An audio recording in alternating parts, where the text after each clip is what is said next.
یہ دل کا گھر مدینہ آنے والا ہے، تو خالی کر یہ دل کا گھر مدینہ آنے والا ہے۔ السلام علیکم ورحمۃ اللہ وبرکاتہ۔ الحمد للہ نحمده ونستعینه ونستغفره ونؤمن به ونتوکل علیہ ونعوذ باللہ من شرور انفسنا ومن سیئات اعمالنا، من یهده اللہ فلا مضل له ومن يضلله فلا هادي له، ونشهد أن لا إله إلا الله وحده لا شريك له، ونشهد أن سيدنا محمدا عبده ورسوله، أما بعد فأعوذ بالله من الشيطان الرجيم، بسم الله الرحمن الرحيم۔ يا أيها الذين آمنوا كتب عليكم الصيام كما كتب على الذين من قبلكم لعلكم تتقون أياما معدودة۔ صدق الله العلي العظيم، وبلغنا رسوله النبي الأمين المتين الكريم۔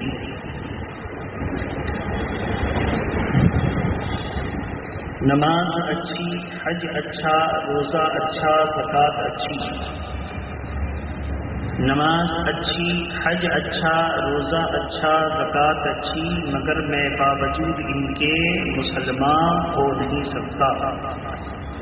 نہ جب تک کٹ مروں شاہ بطحہ کی عزت پر، خدا شاہد ہے کامل میرا ایمان ہو نہیں سکتا۔ عزیزان ملت اسلامیہ، آج کی اس محفل محبت میں گزشتہ سے منسلک رمضان المبارک کی آمد پر استقبالیہ کی صورت میں نے قرآن مقدس کی بڑی مشہور و معروف آیت کریمہ کا ایک پہلا جز اور دوسرا مخصوص پہلا حصہ آپ کے سامنے پڑھا ہے۔ اللہ تبارک و تعالیٰ نے اپنے مخلصین مومنین بندوں کو اپنی ایک مخصوص عبادت کا حکم عطا فرمایا ہے۔ اس عبادت کو اللہ تبارک و تعالیٰ نے ہم سبوں پر فرض فرمایا، اور خود ہی اس نے اپنے کرم سے اس عبادت کے کرنے کی توفیق اور طاقت عطا فرمائی، اور جب بندہ اس کے حکم پر عمل کر لیتا ہے تو وہ خود ہی اپنے فضل سے قبول بھی فرماتا ہے۔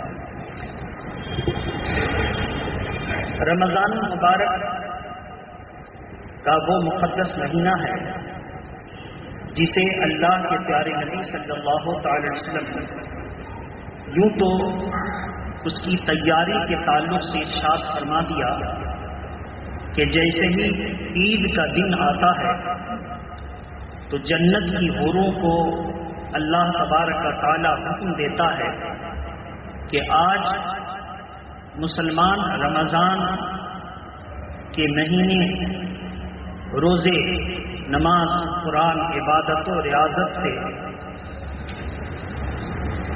فارغ ہو کر کے اللہ کی بارگاہ میں تکبیر تشریح کرتے ہوئے جنگلوں، بیابانوں، عیدگاہوں اور مساجد میں اللہ کا ذکر کر رہے ہیں۔ اور جب یہ اللہ کا ذکر کر رہے ہیں تو جنت کی حوروں کو حکم ہوتا ہے کہ تم آج سے ہی رمضان کے لیے پھر سنورنا شروع کر، لہذا جنت مومنوں کے لیے 11 مہینے تک سجتی، سنورتی، آراستہ ہوتی رہتی ہے۔ اور جب رمضان مبارک کی پہلی تاریخ آتی ہے تو جنتی حوروں کے بغلوں سے ایک ایسی نسیم گزرتی ہے، ایسی ہوا گزرتی ہے کہ حوریں اس سے لطف اندوز ہو کر کہتی ہیں، مولا رمضان مبارک کا مقدس مہینہ آ گیا، جو اس کا احترام کرے اور اس میں روزے رکھے اس کو ان میں سے کسی پرہیزگار کو ہمارے شوہروں میں سے شوہر بناتے ہیں۔ تو اللہ تبارک تعالی اس رمضان مبارک کی تیاری کرنے والی حوروں کو اس رمضان مبارک کا اہتمام کرنے والے کے نکاح میں جنت میں عطا فرماتا ہے۔ لہذا اس سے یہ بات واضح ہو گئی کہ رمضان کی تیاری آج 11 مہینے سے چل رہی ہے، اور اسی لیے اللہ کے پیارے نبی نے 2 مہینہ قبل ہی فرمایا تھا، جب رجب المرجب کا چاند دکھا تھا، ارشاد فرمایا تھا اللہم بارک لنا فی رجب و شعبان وبلغنا رمضان، اے اللہ ہمارے لیے برکتیں عطا فرما رجب اور شعبان کے مہینے میں۔ وہ کیسی برکت؟ وہ ایسی برکت کہ جو عبادت پر طاقت بخشے، گناہوں سے بچا لے اور ہر سانس اللہ کی عبادت میں گزر جائے۔ تو رجب اور شعبان میں ہمارے لیے برکت عطا فرما، اور اسی برکتوں کے ماحول میں ہمیں رمضان مبارک کی لذتیں عطا فرما، یا رمضان مبارک کی برکتوں تک ہمیں پہنچا دے۔ اس سے یہ بات واضح ہو گئی کہ اللہ کے پیارے نبی نے رجب کی تاریخ سے ہی رمضان کی تیاریاں شروع کر دیں، اور جب شعبان المعظم کا آخری جمعہ آیا تو پیارے آقا صلی اللہ تعالی وسلم نے بہت واضح پیغام دیا، قد اضلکم شہر، تم پر ایک مبارک مہینہ سایہ فگن ہونے والا ہے۔ شہر عظیم، جو اتنا عظیم اور بابرکت ہے کہ جس کی ہر رات اور ہر دن میں اللہ تعالیٰ 6 لاکھ ایسے گنہگار جن کے گناہ کی وجہ سے جہنم کی سختیاں واجب ہو چکی ہیں، ہر رات اور دن میں اللہ تبارک تعالیٰ ایسے سزا یافتگان کو 6 لاکھ کی تعداد میں جہنم سے آزادی عطا فرماتا ہے رمضان کی برکت سے۔ یہ موضوع ہے آج کا۔ ہم اور آپ رمضان مبارک کا استقبال کرتے ہوئے ہر ممکنہ تیاری کریں۔ سب سے پہلے ہم گناہوں سے توبہ کریں۔ کوئی ہو، ہم ہوں، آپ ہوں، گناہگار ہیں، اپنے اپنے گریباں میں اپنے اپنے بغلوں کو جھانکیں۔ اگر اس میں کوئی گناہ نظر آتا ہے تو ہم اللہ غفور الرحیم کے بندے ہیں، رحیم و کریم کے بندے ہیں، فوراً اس کے گھر میں اس کے پاکیزہ ماحول میں توبہ کر لیں تاکہ رمضان مبارک کی لذتیں ہمیں مل جائیں۔ اور اگر توبہ وغیرہ کرنے میں کسی کی طبیعت کو ناگواری گزرے، انانیت سامنے آئے، غرور سامنے آئے، تو ہمارے آقا صلی اللہ تعالی علیہ وسلم کا ارشاد سامنے رکھ لے کہ میں دن بھر میں 70 بار توبہ استغفار کرتا ہوں۔ کہیں فرمایا کہ میں ہر روز 100 مرتبہ توبہ استغفار کرتا ہوں۔ یہ توبہ، یہ استغفار میرے آقا نے اپنے لیے نہیں کیا، ان کی جو شان تھی اس اعتبار سے بڑوں کی ادنا سی کوئی لفظ بھی ان کی نظر میں بڑا گناہ نظر آتا ہے، وہ اپنی شان کے لائق انہوں نے جو توبہ کیا، تو ہم جیسے بدکاروں کو ہدایت حاصل ہو گئی کہ میرے آقا نے جب اس بات پر ہمیں اور آپ کو ترغیب دی، ابھارا، تو ہمیں بھی چاہیے کہ ہم صبح و شام توبہ استغفار کرتے رہیں۔ اللہ کے پیارے نبی صلی اللہ علیہ وسلم کا وہ فرمان عالی شان کو آپ یاد رکھیں۔ حضور ارشاد فرماتے ہیں قیامت کے قریب کا زمانہ ایک ایسا دور ہوگا کہ لوگ صبح میں مسلمان ہوں گے تو شام میں کافر ہو جائیں گے، اور اگر شام میں مسلمان ہوں گے تو صبح میں کافر ہو جائیں گے۔ یعنی ایسا ماحول تیار ہوگا کہ کوئی کفر بک گیا، کفر کر گیا، شرک میں شامل ہو گیا، اس کو احساس تک نہ ہوگا۔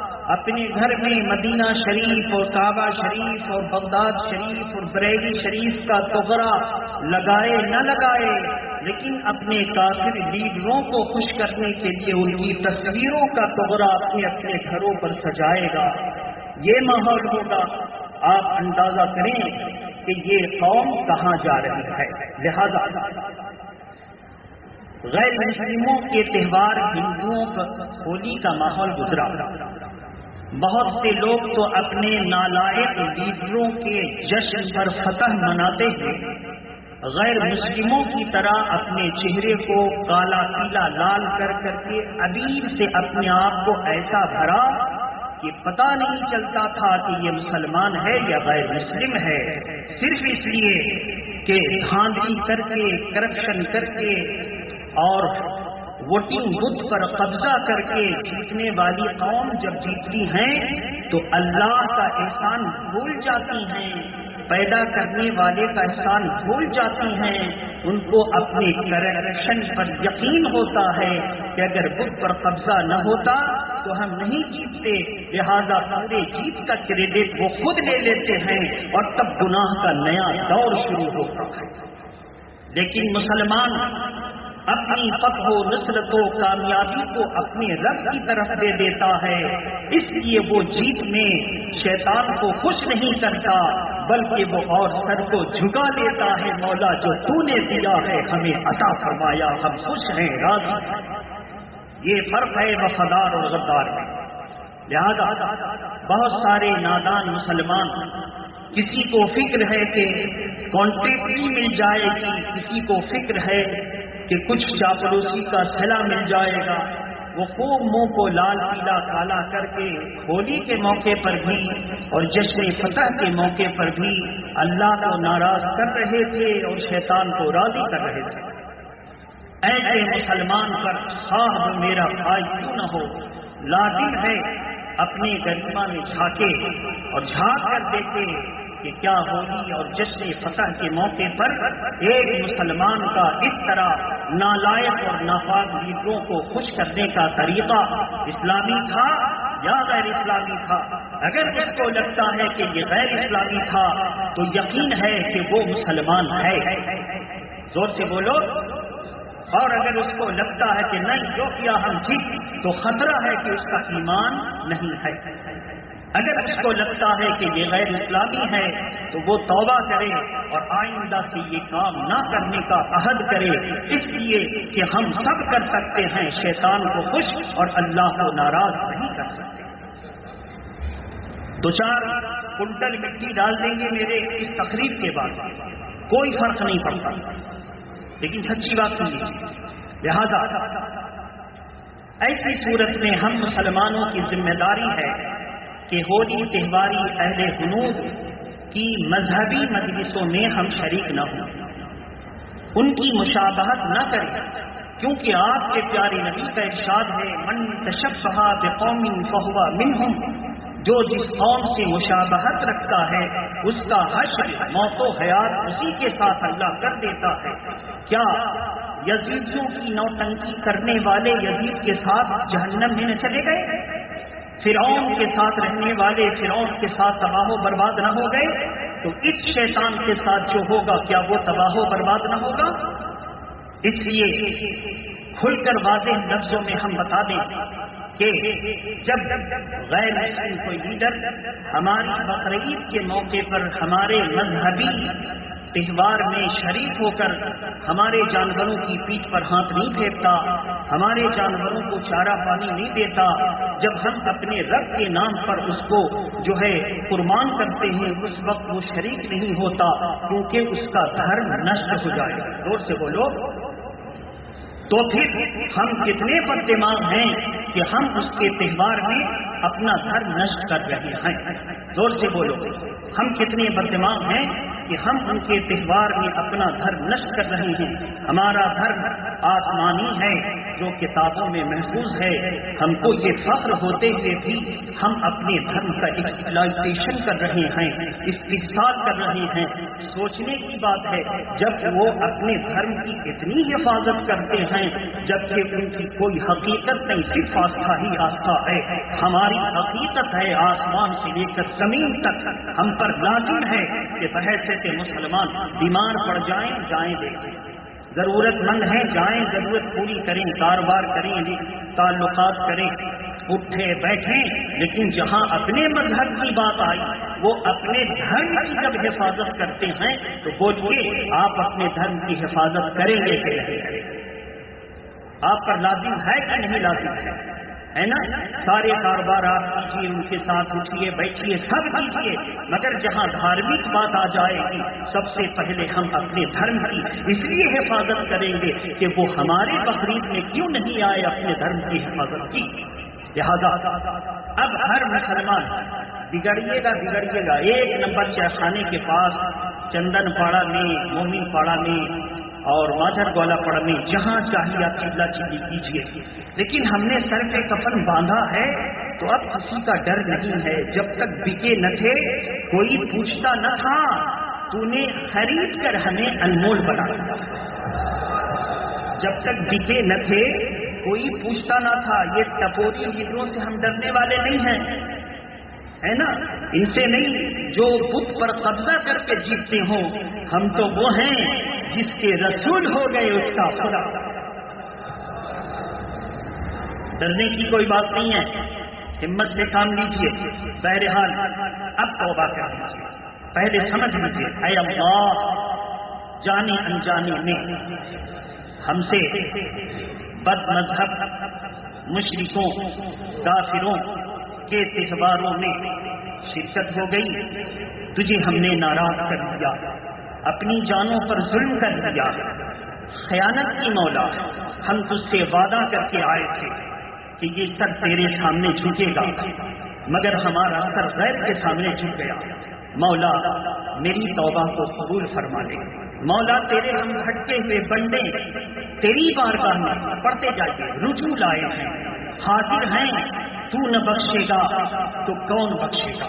تو معاف نہ کرے گا تو کون معاف کرے گا؟ تیرے در سے خالی گئے تو کون عطا کرے گا؟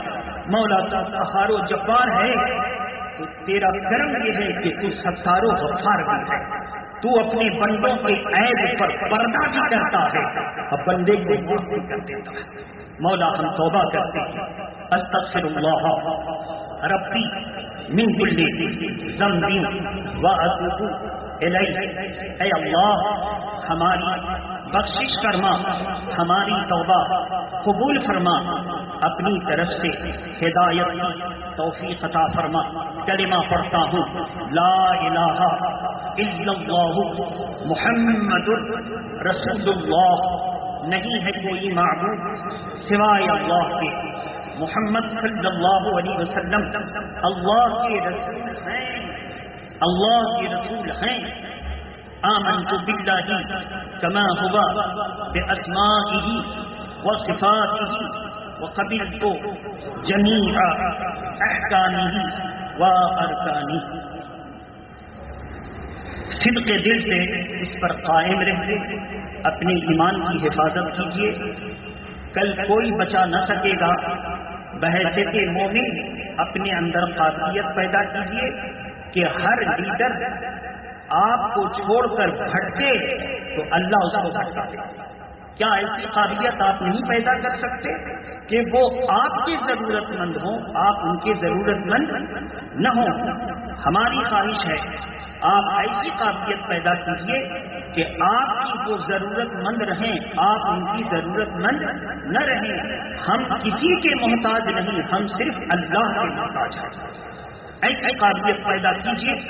آپ میرے دل پر بیٹھیں گے، لیکن آپ جب چند مفاد کے لیے آپ اپنے ایمان کا سودا کریں گے تو میری نظر میں کوئی حیثیت نہیں ہے۔ اب درود شریف پڑھیے، اللہم صلی علی سیدنا شیخنا حبیبنا مولانا محمد وعلی آلہ واصحابہ وبارک وسلم، صلاۃ و سلام علیک یا رسول اللہ صلی اللہ علیہ وسلم۔ رمضان مبارک کا استقبال کیسے کریں اور رمضان مبارک کی تعظیم کا اجر اللہ نے کیا رکھا ہے؟ ایک یہودی سرے بازار اپنے لڑکے کو کھاتا پیتا دیکھتا ہے تو اس کو زوردار تماچے رسید کرتا ہے، مارتا ہے۔ بیٹے نے پوچھا کہ ابا حضور کیا خطا ہو گئی؟ کہا نالائق، مسلمانوں کے بازار میں، مسلمانوں کے رمضان کے مہینے میں کھلم کھلا علانیہ کھاتا پیتا نظر آتا ہے، تجھ پر لازم تھا کہ تو مسلمانوں کے مذہبی تہواروں کی قدر کرتا، احترام کرتا۔ زور سے بولی، کیا کرتا؟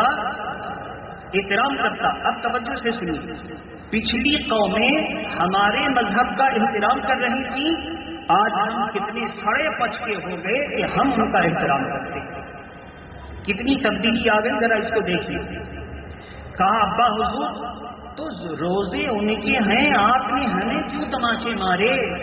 کہا کہ اس لیے کہ تم نے ان کے مذہبی موقع کا احترام نہیں کیا۔ کہا اچھا، بس کیا تھا؟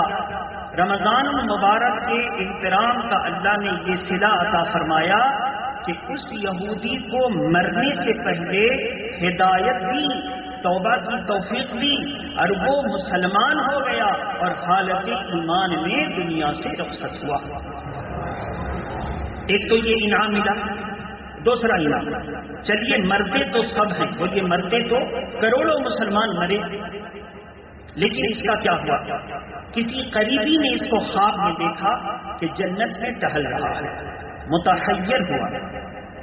آسان کر دیتے، تعجب میں پڑا، کہا تو یہودی تو جنت میں ٹہل رہا ہے؟ کہا ایسا نہ کہو، میں نے رمضان مبارک کے مہینے میں بازار میں سر عام کھانے سے اپنے لڑکے کو جو اللہ کی محبت میں، رمضان کی محبت میں، مسلمانوں کے احترام کی وجہ سے جو تماچا رسید کیا تھا، تو میرے دل کی دنیا میں انقلاب بپا ہوا، اللہ کی طرف سے ہدایت ملی، مرنے سے پہلے میں مسلمان ہو گیا، اور اسی احترام کی برکت سے اللہ نے بے حساب و کتاب جنت عطا فرما، بے حساب و کتاب جنت عطا فرما دی۔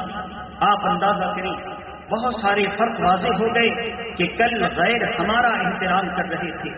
مسلمان کب اٹھتا ہے، کب سوتا ہے، کب جاگتا ہے۔ دوسری مثال، یہودی ہمارے امام اعظم کے پڑوس میں رہتا تھا۔ امام اعظم جب صبح فجر کی نماز کے لیے جاتے تو وہ یہودی ان کے گلیوں کو صاف کر دیتا تھا، ان کی گلیوں کو صاف کر دیتا تھا۔ امام اعظم چلے جاتے چلے آتے، بیٹے نے پوچھا یہ مسلمانوں کے امام ہیں، آپ کیوں خدمت کرتے؟ کہا بیٹا ایسا نہ کہو، وہ اللہ کے نیک بندے ہیں، میں ان کے راستے کو اس لیے جھاڑا کرتا ہوں کہ میرے دل کی گندگی جھڑا جائے گی۔ ایسا کا کہنا تھا۔ مرنے سے پہلے اس نے امام اعظم کو بلایا، ان کے ہاتھ پر توبہ کیا، کلمہ پڑھا، کہا اگر میری توبہ سچی ہے، اگر میرا کلمہ یقین کے ساتھ ہے تو میں اب دعا کرتا ہوں کہ اس گنہگار دنیا میں رہنا نہیں چاہتا، آپ کے گرد دھول کی برکت سے جنت میں جانا چاہتا ہوں۔ آنن آنن بیمار پڑا، موت آئی اور کلمہ پڑھتے ہوئے انتقال کر گیا۔ جب مرا تو لوگوں نے دیکھا وہ جنت کی سیر کر رہا ہے، کہا اس لیے کہ میرے نام اعمال بہت اچھے تھے، پورا نام اعمال سیاہ تھا، لیکن کلمہ نے اس سیاہ کو سفید میں بدل دیا، اور امام کی اطاعت اور محبت اور خدمت نے جنت عطا کی۔ کتنا فرق ہے کلمے اور آج بھی۔ آج بھی ہو گھر ابراہیم سا کیما پیدا، آگ جل سکتی ہے اندازے گلستہ پیدا۔ درود شریف پڑھیں، اللہم صلی علی سیدنا شفیعنا حبیبنا مولانا محمد وآلہ وأصحابہ وبارک وسلم۔ صلاۃ و سلام علیک یا رسول اللہ صلی اللہ تعالی علیہ وآلہ وسلم۔ تو عزیزان ملت اسلامیہ، رمضان المبارک کا صحابہ اکرام نے کیسے احترام کیا؟ صحابہ اکرام رمضان مبارک سے پہلے اپنے ملازمین پر کام کی ذمہ داری کم کرتے تھے، کہا روزہ بھی رکھو گے نا؟ کہا جی حضور. کام کی ذمہ داری کم کر دیتے، تنخواہ اتنی ہی دیتے، بلکہ معاوضہ اور بخشش کے ذریعے اس کو خوش کرتے. اور جن کا قرضہ وغیرہ لینا دینا تھا حساب و کتاب کرتے، لینا دینا کرتے تھے، اگر وہ دینے کے قابل نہیں ہوتا اور یہ سرمایہ دار ہوتے، اللہ کے لیے معاف کرتے. جاؤ اب رمضان میں فکر نہیں کرنا کہ قرضہ دینا ہے واپس کرنا ہے، جاؤ معاف کر دیا، کھل کر کے اللہ کی عبادت کرو. اب اس کے اوپر سے قرض کی ذمہ داری ختم ہو گئی. اب بڑی محبت سے وہ یہ مہلت کا فائدہ اٹھاتا اور پوری طاقت کے ساتھ رمضان میں عبادت کرتا. صحابہ کرام اس طرح تیاریاں کرتے، یہاں تک کہ سارے معاملات کو سمیٹ لیتے اور گوشہ نشین ہو جاتے. گوشہ نشین. اب جو کام کم ہوا تو آپ کی یہ دنیا داری تو کہتی ہوگی کہ جب سروس کم، کام کا ڈیوریشن کم تو آمدنی کم، آمدنی کم تو اکانومی پہ فرق پڑے گا. ظاہر ہے پیداوار کم ہوگی، پیداوار کم نہیں ہوگی. آپ کا تجربہ ہے مل میں جو مسلمان نمازی محنت سے کام کرتا ہے، نماز کا وقت نکال کے نماز پڑھتا بھی ہے اور صاحب اس سے اس لیے خوش رہتا ہے کہ اس کا پروٹیکشن کم نہیں ہوتا. زور سے بولیے، اس کا پروٹیکشن، اس کی مشین کی پیداوار کم نہیں ہوتی، جبکہ وہ نماز بھی پڑھتا ہے، نماز کے لیے چھٹیاں بھی لیتا ہے اور 20 منٹ جا کے کونے میں نماز بھی پڑھ لیتا. پروٹیکشن کم نہیں ہوتی. کیوں؟ اس لیے کہ اس کے دل میں خلوص ہے کہ اللہ بھی راضی رہے اور جس کے ملازم ہے اس کے کام میں کمی نہ ہو. کیوں؟ اگر ایسا یہ جذبہ ہوگا کہ مل کا کام کم نہ ہو، اس کو پورا پروٹیکشن دیں گے تو کیا فائدہ ہوگا؟ وہ ہندو راضی رہے گا کہ جو مسلمان ہوتا ہے وہ بہانے کے ذریعے نماز نہیں پڑھتا، کام سے جان چھڑانے کے لیے نماز نہیں پڑھتا، وہ اللہ کی خالص بندگی کرتا ہے اور وہ پروٹیکشن بھی صحیح دیتا ہے. اس کا مطلب وہ عبادت کرنے میں مخلص ہے. جو مخلص ہوتا ہے اللہ کا بھی کرم ہوتا ہے، لوگ بھی اس کا احترام کرتے ہیں. اب کچھ لوگ جان چراتے ہیں، ان جان چرانے والوں کو بھی دیکھتے، کمزور ہو جائیں گے، بیمار پڑ جائیں گے، اعضاء ساتھ دینا چھوڑ دیں گے، گھٹنے میں درد ہوگا، کمر میں درد ہوگا، انگلی کٹا کر کے پیسہ اٹھائیں گے، انگوٹھا کٹا کے پیسہ اٹھائیں گے، ناخن کٹا کر کے پیسہ اٹھائیں گے. یہ سارے پیسے حرام ہیں. زور سے بولو، سارے پیسے یہ حرام ہے. بورڈ بنوائیں گے، یہ کریں گے، یہ ناجائز ہے. اپنی اللہ کی دی ہوئی امانت کو جان بوجھ کر کے خطرہ میں ڈالنا، پھر اس کی آڑ میں پیسے اٹھانا، یہ حرام. اب ان کا بال بچہ اسی سے جب پرورش پائے گا تو امید ہے کہ وہ صحیح مسلمان رہے گا، پھر وہ وہابی بنے گا، دیوبندی بنے گا، امام صاحب کے خلاف کہے گا، مسجد کے خلاف کہے گا، نیک لوگوں کے خلاف کہے گا. اب سمجھ لیجیے کہ اس کی پوری پرورش شیطانی طریقے سے ہوئی ہے، مگر ڈرنے کا نہیں ہے. اللہ تبارک تعالیٰ نے فرمایا کہ شیطان نے ہم سے وعدہ کیا لَأُغْوِيَنَّهُمْ أَجْمَعِينَ، وہ تم کو بہت پریشان کرے گا. لیکن اسی نے کہا کہ جو اللہ عبادت ظاہر مخلصین 12 نمبر 23 سورہ صافات کی یہ آیت کریمہ کہ ہم خوب پریشان کریں گے، لیکن جو تیرا مخلص بندہ ہوگا اس پر شیطان کا جادو نہ کر سکے گا، شیطان کی سازشیں کامیاب نہ ہو سکیں گی، شیطان کے مظالم اس کے اوپر دیر پا نہ ہو سکیں گے. پھر رب کی رحمت قریب ہوگی اور اس کا مرتبہ بلند ہو جائے گا اور شیطان ذلیل ہو جائے گا. اس لیے ہوش کے ناخن لیجیے، حلال ایک دم جائز صورت میں ہو، کم ہوگا برکت ہوگا. اگلے کے بزرگوں کو دیکھیے، رمضان کا روزہ رکھا، فراغت میں، اب گھر میں کھانے کو کچھ نہیں، عید میں بچے پریشان کریں گے، کم سے کم دل پر ملال ہوگا کہ سارے بچوں کے کپڑے نہیں ہمارے پرانے. ہاتھی کی غیب سے ایک آواز آئی، فلاں جگہ پہ 10 درہم پڑے ہیں، لے جاتے. گیا، پتھر ہٹایا، دیکھا 10 درہم، سوچتا ہے لے نہ لیں، لے نہ لیں، لے نہ لیں. آواز آتی ہے، دل سے آواز آتی ہے، کیا کہیں؟ دل سے پوچھتا ہے یہ پیسے برکت والے ہیں یا برکت والے نہیں ہیں؟ دل نے کہا برکت والے نہیں ہیں، 10 درہم کو چھوڑ دیتا ہے. دوسرے دن آواز آئی 1 درہم پڑا ہے، جا کے لے. دل سے پوچھتا ہے برکت والے ہیں، آواز آتی ہے برکت والے ہیں، 10 کو چھوڑا تھا، 1 لے لیا، گھر لایا. اتنی برکت ہوئی، اتنی برکت ہوئی، لوگوں نے کہا 10 کو چھوڑ کر 1 لینا کیا مانا؟ کہا وہ نہیں، برکت اللہ کی طرف سے ہے، وہ تس آتا بے برکتی ہوتی، کہیں نہ کہیں سے بیماری اس میں نکل جاتا، یہ ایک آیا ہے برکت ہوئی ہے۔ اب اس کی برکت کا یہ عالم کہ یتیموں کو پرورش کرنے لگا، بیواؤں کا سہارا بننے لگا، کاروبار میں برکت ہوئی۔ اسی کو کہتے ہیں کہ جب اللہ راضی رہتا ہے تو مٹی چھو دے تو سونا بن جاتا ہے، مٹی چھو دے تو سونا بن جاتی ہے۔ اللہ تبارک و تعالی ہماری اور آپ کی حاضری کو قبول فرمائے۔ واخر دعوانا الحمدللہ رب العالمین۔